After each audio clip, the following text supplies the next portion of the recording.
presented by Laddu Halchal Music.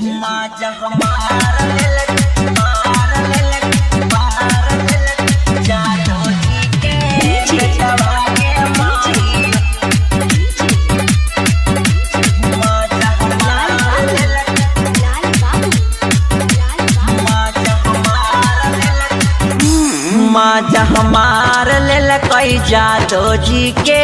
बेटवा के माई माजा मार लेल कई जादो जी के बेटवा के माई तब भूलल जाता रोजो हमार पेटवा के माई तब भूलल जाता रोजो हमार पेटवा के माई तरु कलबा महीना वाला डेटवा के माइयो तरु कल है महीना वाला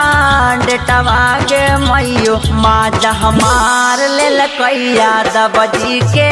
बेटवा के माइयो डर लागा ताटे होई जाई बेटवा के माइयो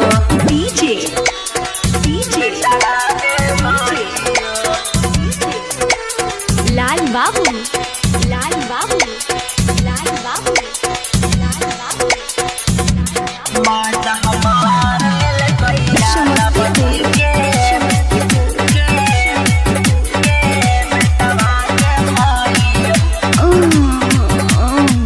Presented by Laddu Halchal Music.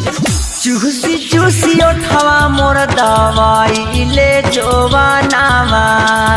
का कही हमर बहाक गाइल मानावा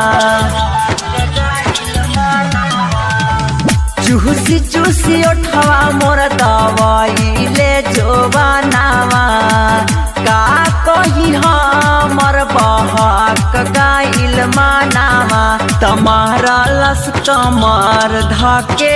चोटवा के माइयो तमारा लस कमर धके चोटवा के माइयो तब फूलल जाता रोजो हमार पेटवा के माइयो तब फूलल जाता रोजो हमार पेटवा के माइयो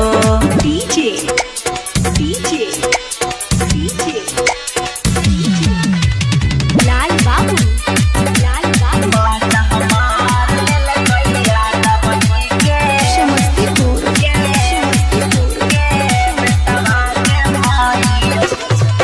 कहे धर्मेंद्र बतिया के हुसे ना कही हा और छला टिंकू से मिले नहीं जाई हा और मैरे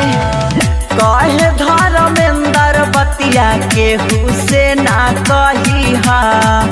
और छला टिंकू से मिले नहीं जाई हा तराजेश कहा ला देवटावा लेटवा के माइयो तमंटू कहा ला देवटावा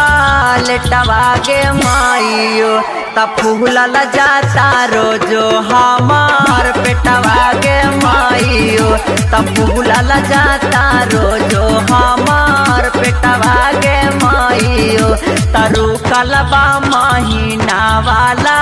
डेटवा के माइयो तरु कलबा महीना वाला